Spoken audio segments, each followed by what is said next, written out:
بسم الله الرحمن الرحيم الحمد لله رب العالمين بمن عندك رو بونا فلان جا كردي يلا دبو بيد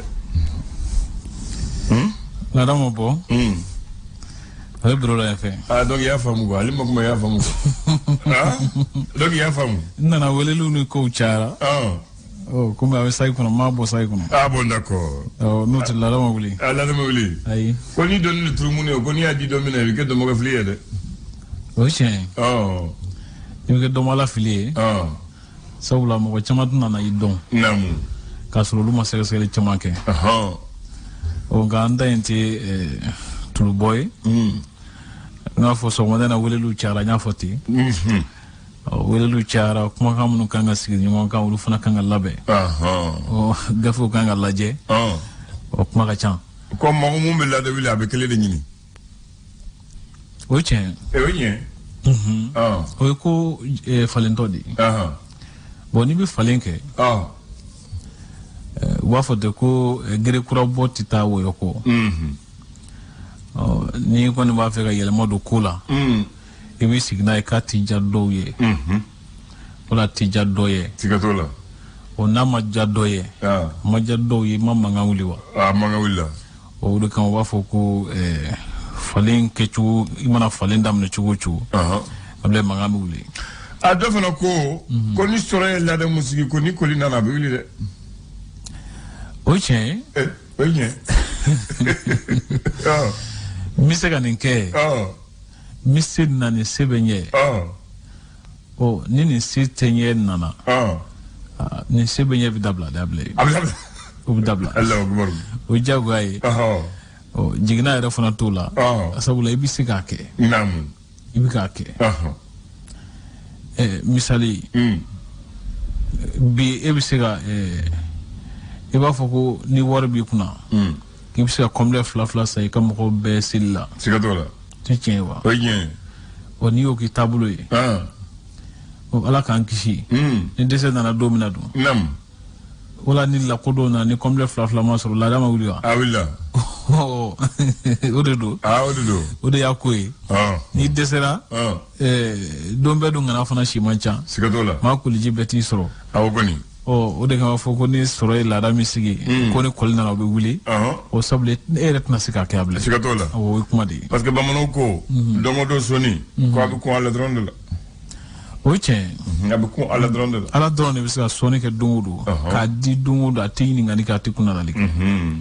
O nga awdo madeo on de sugoke. Sabula hake banga sorola damanga sorola. Sigatola. O ni asira kisa doma. Jago ebejo. Ebejo. Awo. Aywa. Bismillah. Aywa be juma ye. Bismillah. Marsikalo kle tando. Samba flane mugani saba.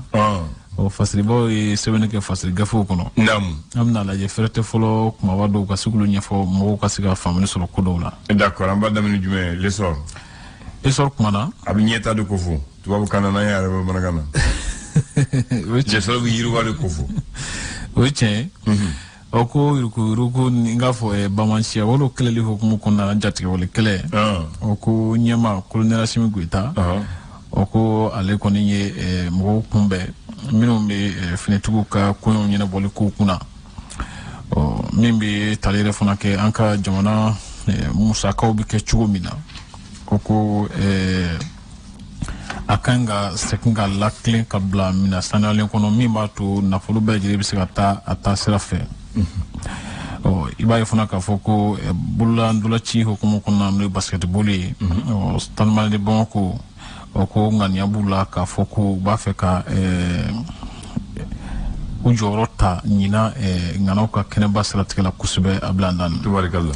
Iba funa ka foko save kala suku hukumu kuna la kulkaramko oku yetasi plakene ke kanyishi korobaluma minu be no sesa olu fora munu ko kubala ka tasibla ka nyishi uluma. Okay.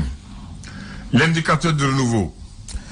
À la semaine, ka foko Connect 223 ni aleye jamadalaje ni asin flanai. Nam. Oku ngani adu nyina ka seka feren da bulu tige tun feta. O se ke nafa solo sere mali bulu chugo mina. Oku fero bna tige. Nam.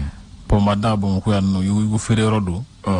ablanda ni ko bon ko botigi chama mita ire salamaya yoro ko folina nokola benisiedo yoro tibasha kola yugo wo kororo bamananga kata ka ko baton to ki bata ki boloka ka yuka so ko di kanyuma kay isa kona taro tala ko yugo ka donga fle sisa donga fle tala nga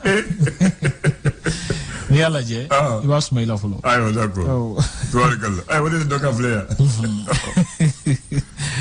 ayo ko musomunu ni boloko gele bisu makuto si kasuluka shindi dema wala ma lasriba todo nam able ko se musuba bisawa an duruma malikono sisa nunu bi gele en kono jago ko nyina bo caga dambe wole ko DGCC o ko barakalo ye klisa bambara blado o ke waradi nam baye fona ka foko mara ministry o ko ale kanga kuna fundilo ga dantre doke biso madena nam kuna fundilo nyakoro ko fe bla o ko gele ko mi son ta ka nyesi mali sans punche kimelu ma ni marabulu kono nyina ko ka sababu ke lakana mali ay nam wi marsu ko mo kon nana ala ka hine fandani turela donc dala bakundu mbado oko bodela fandani yawo ale ye jansara franci dugumi be yomi quartier mbe wule ko Aubervilliers au Paris 93 ku ye agence noni bolondo e abladan ri fantani touré donc yem belde do bla to kola wala wi bolondo bla to kola tubarakalla l'indépendant ko di l'indépendant ko ka sababu ke kala tabulu dal ni fere mi no ye chronogramme yo tuna se kala walia o ko jamana marabako bina so monde na ka referendum ni hakilla ni kalata ye shara sumbaka na kumbul dan do kabla maskalon le tan kon donc ko bina afo jamana so monde na ko babu ado ko nam oko jatte wale kelangana banani ko lu koni bulla ka boka so kono murtani oko akele ka fara ko nyama ba min be wule ko Abu Yusuf ka laselika oko nanzaro ko ni sirana ulu ye ajita saka foko mgo ka jantu kayra uyela nam sabula ko num bolli mi flene ko sike so wi ka tu mando ka mene ka tunu tuni no ye enlèvement wi Allah akbar segesel do kera lakana mbalia kan naka jamana mara bulo mun be wule ko mopti tomoktu ani gaw kono samba flani mo wani flyna amle ko ayira ka foko ma ba nani ulu de fara so ko lakana mbalia jatke wala kele ba kele jatke kono on segesel kera supprime ko de fe ablay ayo ulu fana se jatel Mali d'aujourd'hui bi Mali ako hôpital du Mali là hôpital du Mali mo ko chinois munumbe no do chinois munumbe ale ko ujansara kusobe coopération chinoise mo bina andeme barol awo ku ujansara kena ko nyem ko fe ni kena so bayna tabarakallah muso to ala do wi marché ko mo kono ale ko muso munu nye ujoro fa kusbe nu wala ku joro fa halsa jamana jolla nam o kelono ka tasibla ka nyeshi uluma lu jade nuya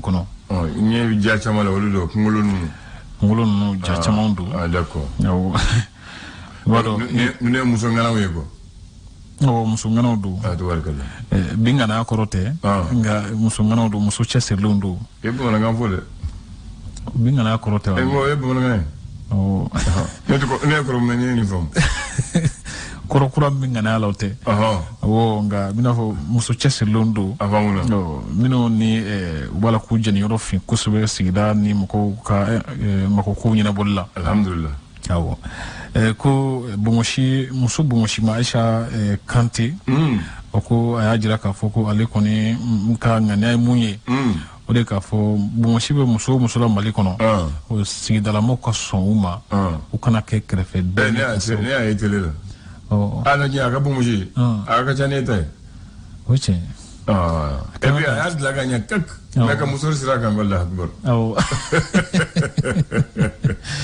ne ala ibla chugo mina e waso no e na yiti le do o kan ko so ne rijanyi ne ala je ko so wechena wallahi ka be nyama koro abige muso ka be nyama koro ala ka dando okay ne ala ya ko mo goye ko bo mo jibala me o kana sikata le muso la paran jengo kuma bana voilà aywa ko folo atumi malo ko message malo na de ka ala danta on yo fo sisa ne ala ida chugo mina blay e waso no e sikatola ale no fute ko sina ko no ko abu waso na ale malo ya ko abato ko de bi mo ba ke fleli kala fo mo sisa mo yere bravo